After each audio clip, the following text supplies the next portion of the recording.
라디오 녹음은 지독하게 어려운 일. 구글 같은 거대 IT 기업에서 면접을 볼 때 아주 독창적이고 흥미로운 질문을 던진다는 얘기가 사실인지는 모르겠으나 아무튼 유명하다. 예를 들자면 맨홀 뚜껑이 왜 동그란지 답해보세요 같은 것들. 과연 그런 질문이 한 인간의 창의력이나 업무 수행 능력 따위를 가늠하는 데에 도움이 되는지는 다소 의문이 있지만 세상에서 제일 똑똑한 사람들이 모여서 짜낸 방법이니 무슨 효과가 있긴 있으리라. 아무튼 내가 이런 질문한 후보에 하나를 올릴 수 있다면 라디오 방송을 예약해서 녹음하고 싶다면 어떤 방법을 쓰겠습니까? 라는 질문을 올리고 싶다. 경험해보니 상당히 어려운 일이었기 때문이다. 답을 쓰기 전에 이런 짓을 하게 된 이유부터 설명하자. 나는 지난 몇 년간 팟캐스트와 라디오 방송을 챙겨 듣고 있다. 그중 하나는 국악방송 최고운의 밤은 음악이야의 코너 중 금요일 밤 10시에 시작되는 친절한 제식시.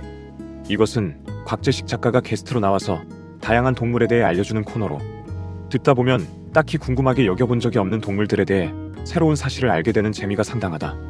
다람쥐가 겨울잠을 길게는 10개월까지도 자는데 사람들은 다람쥐가 먹이를 찾으러 다니는 짧은 기간만 보고 아주 부지런하다고 생각한다는 얘기 등을 듣자면 지적인 흥이 채워지는 것이다. 물론 먹고 사는 일에 별반 도움이 되지 않는 지식이긴 하지만 바로 그렇기에 즐거운 방송이다. 산책하고 쉬는 시간까지 생산성을 2배로 올려주는 미라클 모닝, 경기 침체 속에서 프리랜서로 살아남는 셀프 브랜딩 따위 피가 되고 살이 되는 이야기를 듣자면 만사가 다 지긋지긋해지지 않겠는가? 또 하나는 KBS 라디오 주말 생방송 정보쇼의 코너 중 역주 토요일에 방송되는 곽재식의 과학 플러스다. 이 방송은 친절한 제식시보다는 약간 더 진지하고 깊이가 있으며 로켓의 역사와 현재, 다누리호의 의미, 히토류 바나둠의 특징과 활용 등 다양한 주제를 적절한 깊이로 다뤄 교양을 쌓는 기분을 즐기기에는 더 알맞다. 그 밖에도 라디오 방송만 2를 더 듣고 있는데 그 중에서 위의 2가지는 꼭 녹음을 해서 듣는다. 일단 주말 생방송 정보쇼는 팟캐스트도 다운로드 서비스도 지원하지 않아서 제때 듣거나 녹음을 해야만 하고, 밤은 음악이야는 최근부터 팟캐스트 다운로드를 지원하기 시작했지만 오래도록 녹음해서 들었더니 중간중간 틀어주는 음악을 듣는 재미를 포기하기 아쉬워진 탓이다. 그나저나 음악은 스트리밍 서비스로 듣는 게 훨씬 편하고 음질도 좋은데 굳이 이렇게 녹음할 라디오로 듣게 되는 이유가 무엇일까? 나는 이것을 인간이 명백한 의도를 갖고 고른 음악이 내 취향에 맞을 때 더 즐겁기 때문이라 생각한다. 구매 기록에 따라서 꼭 맞는 책을 추천해주는 인터넷 서점에서 책을 사는 것보다 동네 독립서점에서 사장이 엄선한 책들 가운데 한 권을 고르는 게 더 즐거운 것과 마찬가지다. 아무튼 내가 이 2가지 방송을 녹음하는 방법은 사실 간단하다. 서브폰으로 쓰고 있는 갤럭시 S10는 놀랍게도 이어폰만 꽂으면 라디오를 들을 수 있기에 알람을 맞춰두고 제때 작동시켜 녹음 버튼을 누르면 해결되는 것이다. 갤럭시가 이후 모델부터는 라디오 수신기를 이어폰으로 빼버린 것도 모자라서 그 이어폰을 30,000원대에 팔고 있는지라 요즘 모델을 쓰고 있다면 불가능한 방법이지만 별로 쓰지도 않는 건 빼버리지 뭐 하는 식의 효율성 개선의 광풍이 불기 전 기기를 지금도 간직하고 있다면 녹음 자체는 이렇게 간단하다. 그렇다면 라디오 수신기를 탑재한 스마트폰이 없다면 어떡할까? 이때는 일이 좀 더 복잡해진다. 라디오를 인터넷으로 송출하는 방송사 앱을 받아서 실행하고 화면 녹화 기능으로 녹화를 하는 수밖에 없다. 녹화 기능이니까 아무 의미도 없는 영상이 들어가 쓸데없이 거대한 파일이 만들어지긴 하나 이것은 영상을 음원 파일로 변환하는 앱을 써서 해결할 수 있다. 여간 번거롭지 않지만 라디오처럼 멋진 매체를 내다버린 신시대를 살아가는 이상 감수할 수밖에. 그런데 방송 시간마다 칼같이 이 작업을 할 수 있으리라는 보장이 없다는 게 문제다.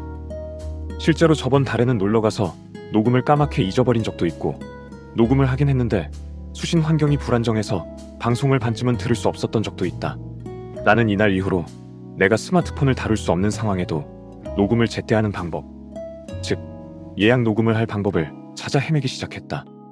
예약 녹음이라니 이 얼마나 그리운 단어인가? 아주 먼 옛날 비디오 테이프를 쓰던 시절에는 가족들이 명절에 신문으로 영화 방영 일정을 확인하고 영화를 예약 녹화하곤 했다. 볼만한 영화를 잔뜩 방영하는데 시간이 겹치면 나중에 볼 것을 골라서 저장해야 했기 때문이다.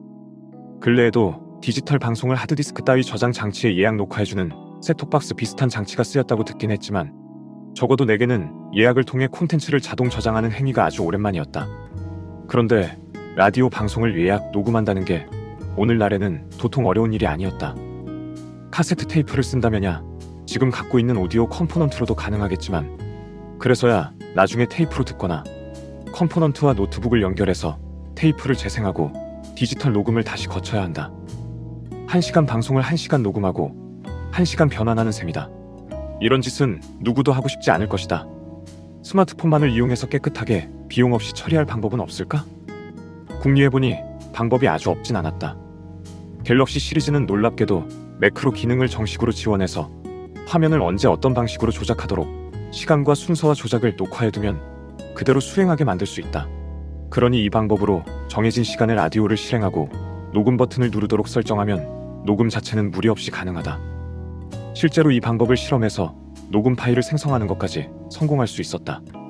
다만 결정적인 문제가 있었으니 안드로이드가 보안을 위해 화면을 자동으로 켤 수 없게 만들어졌다는 점이었다.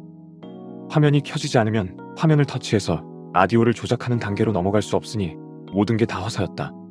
개발자 모드에서 충전 중 화면 켜짐 옵션을 설정함으로써 화면이 아예 꺼지지 않게 한다면야 이 방법도 써먹을 수는 있겠지만, 집을 비워서 하루 이틀 내내 화면을 켜둬야 하는 경우라면 쓰고 싶지 않은 방법이다. 수명이 그리 길지 않은 OLED 화면을 라디오 녹음하자고 혹사하고 싶지는 않기 때문이다. 그냥 LCD였다면 아무 부담 없이 썼을 방법인데 또 신기술의 발목을 잡힌 셈이다. 라디오 예약 녹음이란 행위가 이토록 시대착오적인 풍습이란 말인가? 그리하여 라디오를 예약 녹음해주는 앱 혹은 프로그램을 iOS, 안드로이드, 윈도우즈, 매킨토시 모든 방면에서 찾아봤지만 역시나 그렇게 간편한 방법은 없었다.